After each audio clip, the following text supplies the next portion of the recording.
So what are we going to talk about then? I don't know. What do you want to talk about? You know what? Somebody has a birthday coming up.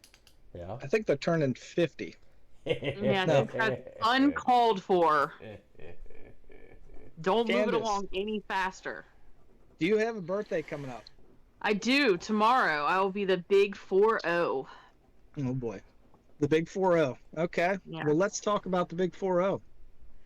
All right. Are you excited about the big 4-0 happening? No, it's just another day for the most part, but overall, I'm excited for every day that I'm alive and I got another year. So, yeah, hoping for 40 more. You know why? Birthdays are stupid. I don't know why we celebrate birthdays. And we always have Saul to bring the positive spin. I'm celebrating mine at work, so. I've just never understood the whole just we gotta celebrate birthday. We gotta celebrate birthday. My wife's family loves celebrating birthdays, and I guess because my family just never did it. I don't know. I don't get it. I don't understand why you celebrate them. I think it's okay if other people want to celebrate your birthday, but once you hit a certain age and you're still wanting to celebrate your birthday, it's a little weird. A little weird. Well, now, Candice, are you demanding that somebody throw a party for you? Absolutely not. I don't want anything. I compromised with my husband and my son, and at some point when I'm off of work in the next whenever, we're gonna go to dinner. Okay, well there you go. But no. Yeah. Okay, go ahead. I was just gonna say I'm not really big on all that stuff, and I'm the lady that didn't want to walk down the aisle at my wedding because I didn't want everybody looking at me. So I'm not much of the center of attention kind of person. But so you're So let me ask this question though before Ed asks his question. Now, if no one texts you tomorrow, happy birthday, will you be mad? As long as my son and my husband do, because they love me and their life is awesome with me, then I'm fine. Okay, so if your husband takes you out to dinner and they sing a song for you, does it make you uncomfortable? Very. I'm leaving. I don't know who these weirdos are. I will get up and leave. Yeah, do not do the song. Do not. I will break every dish in that place. I'll throw a beer bottle at you. You get away from me. So if you're sitting at the table and you hear the staff coming around the corner, you'll just get right up and leave. Oh, I'll break a beer bottle off and I'll fight them back. I'll just get back to the kitchen. Get away. No, you're not singing to me. No, I that is so weird. Now, for kids, it's fine, but for an adult, no. Well, I think Texas Roadhouse brings like a little saddle out. It makes you sit on like some kind of sawhorse or something. That would be great. That would be great. With my size and sitting on it, it would snap in half. I was thinking that about myself. They're gonna have to help me up there, and somebody's gonna have to catch me when it falls. I'm pretty sure. I mean, it's been a while since I've seen it, but I think Texas Roadhouse brings out like a sawhorse with a saddle on it. It makes you sit on when they say happy birthday to you. Oh, it's got to have like some kind of weight restriction. Like there has to be a customer that they go, just take it back, take it back, take it back. I'm probably that customer. They're just gonna give me the whole table. They're just gonna set a saddle right on the table. Like this is about all we got. That's gonna hold you there, bud. No. They're like, now will you say? Yeah. Now will you say to the waiter, "Hey, it's my birthday today.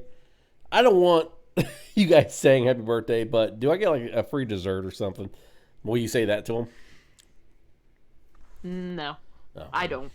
Okay. No, I don't do that, but my wife will. Yeah. Okay. Because she loves desserts. Yeah. But then she's kind of disappointed because they bring out like the bare minimum. If it's free, they bring out like a half a brownie, and they bring two forks. Like you can share it. Like, thanks. Sure. So if you're turning 40, I mean, you're getting close to the nursing home. No, so, well, yeah. What are you thinking about? Yeah, talk about me being Debbie Downer, and death's around the corner. I'm not going into the nursing home. Never. I will just lay at my house and die. No, I'm kidding. Yeah. No, you hit a certain age. I don't know if this happened to you guys or has happened to you guys, but you start to hit a certain age, and then you start looking up like the average lifespan of a man or a woman. I don't look up the average lifespan of a woman, but you look these things up and you go, okay, you start doing the math, but it's like that's very it's very prideful and arrogant when you think about it, because it's like, oh, I'm gonna set the date. Like it could be Right. tomorrow, you know. Mm-hmm. I can also say I have never done Not to that. scare you, Candice, because you're getting older, but you know.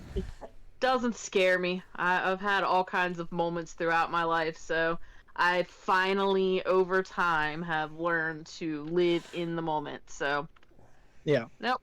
I just try to make the best of each one of them, and speaking of that, that's my advice to the younger me now that we're talking about this stuff. That Yeah. is the advice, is learn to live in the moment and make sure that you let everyone know how much you love them, and just don't ever miss that opportunity to show those people, because you definitely very quickly might not have them, or you might not be here. You're not invincible. I think that's part of learning. When you get older, you finally start to see, oh, hey, I am definitely not invincible anymore. Well, Never was. I think you and me talked about that last week or 2 weeks ago, because I was doing all those home videos of people, and I was watching, and I had to watch all of them because I'm recording them back on the PC, and it makes you kind of like, you go back in time and just tell these people like, hey, in year 2023 that I'm living in right now, there's some people that are in this picture that aren't going to be here anymore. So, share the moments, cherish them. Now, when we were younger, there was an expression, and it was from a commercial, a Kodak moment. Yeah. And basically what it was, you kind of get a picture of this perfect picture of life. And I've had a couple of those where you're in the moment. And my wife will tell me that I'm really good at this. I can be in the moment and really enjoy that moment, and it's like I can take a picture of it and keep it.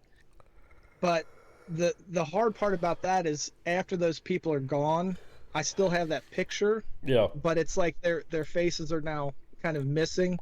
Yeah. And it's but it's tough. Like that back. Once you've been around for 40 years, I mean, you've seen a lot. Like that Back to the Future. 40 is old. Like that Back to the Future scene where Marty McFly starts seeing his parents disappear. Yeah. Yeah. Yeah. So Ed, what would you give your younger self? What advice would you give 20-year-old Ed? Oh, you were asking me what I would give myself. Probably a drug test. Yeah. Well, no. So, for whatever reason, you can go back, talk to younger 20-year-old Ed. What would Ed say to 20-year-old Ed? I think if I were to go back, I would probably say, because how old are you right now? 47. Okay, yeah. Yeah. It's funny because I always have to stop and think that. Yeah, I was like, am I 47 or 48? Yeah, I'm 47. Okay. Yeah, if I were to go back, I think I would probably embrace the relationships a little bit more. That's one of the things throughout my life I just haven't really been good at. So yeah, I think I would go back and say, you know what, when you meet people, spend a little bit more time with them, listen to them a little bit more, and just like Candice was saying, just live in the moment, make yourself more available. It's just, I mean, things that I still tell myself. I mean, you guys can't hardly get a hold of me on, Yes. on our text thread. So, we know. It's just one of those things. Yeah, I'm horrible. I'm horrible at this. You're I've not as always bad. You're not as bad as our one buddy, but he, you're pretty hard to get a hold of. So. No, I definitely like this week. I just kind of checked out, and things were going on, and I just kind of check out, and I don't know why I do that, but I um yeah. So I think relationships are the big thing. As far as a career, I don't know. I yeah, maybe pay attention in school, idiot. Uh, sure. But yeah, what about you, Saul? So I am going to be 43 in the next couple of weeks. So I would tell 20-year-old Solomon, yeah, pretty much the same thing. Like, work on your relationship skills with people because I can't stand hang out with most people, and I wish I would have learned. I wish I would have learned. I don't know how to be more social as I was growing up. I think most of my issues is self defense. Uh, you know, to keep myself from getting hurt. So I think that's where that stems from. But I would just tell myself, hey, you need to, you know, work on this, like making more friendships and just being a positive light. Because I often wonder that about myself. Like, if I die today, what, who would actually show up at my funeral, and what would they actually think about me? Are they going to say, "Yeah, he was a good guy," or I ain't going to that guy's funeral. So always kind of wonder that type of stuff. So I would just tell myself like, hey, you need to be a better person, be a better friend, be a better, Yeah, when my dad passed away, I remember when he was in the hospital and stuff. The thing that was really noticeable was the fact that no one really, like friends, family came around, but he didn't really have any friends. The friends that he had, they had passed away. Sure. But my dad didn't. He didn't make a lot of friends. He was sort of, kind of a lone wolf, and just didn't really connect with people. Yeah. So I think I adopted a little bit of that. Your dad sounds a lot. Your dad sounds a lot. It sounded like he was a lot like my dad. Well, and I think it's kind of a generational thing because men didn't really. They would hang out, maybe drink beer, play darts, whatever, play pool. But there was never you never had that friend that you could call at like 2:00 in the morning and be like, "Hey, I really need your help," whatever. Sure. Unless it was like a hot water heater or whatever. But it was like, I'm having a crisis, Yeah. They'd be like, "Buddy, you need to go take a cold shower and just get in bed and sleep it off." That. So yeah. Relationships I think are important, but I just am not good at it. And like you said, there's kind of a fear of rejection, and the thing that I always do is I always overanalyze what I say to people. I always think that I've offended them. That's why if you ever notice, I'm asking you guys, if I say something that offends you, let me know. And then what I'll do is I'll overanalyze, and then I'll just go with that, and then I'll just kind of disconnect. And it's not good. So, sure. This podcast is becoming depressing.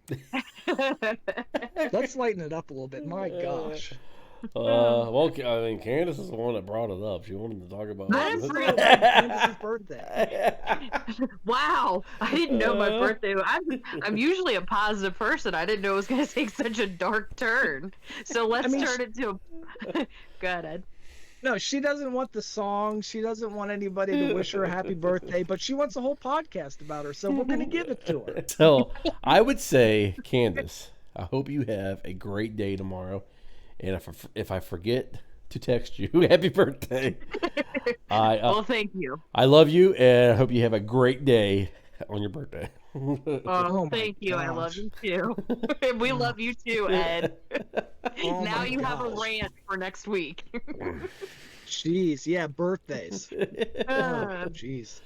Okay, well, have a happy birthday. Count it as a blessing because at your age, these are pretty special because you're getting old. Ed, tell Candice that you love her too. Let's just make it weird all the way around. All right. So that's Okay. it. That's it. Well, thank you for listening to the Light Podcast.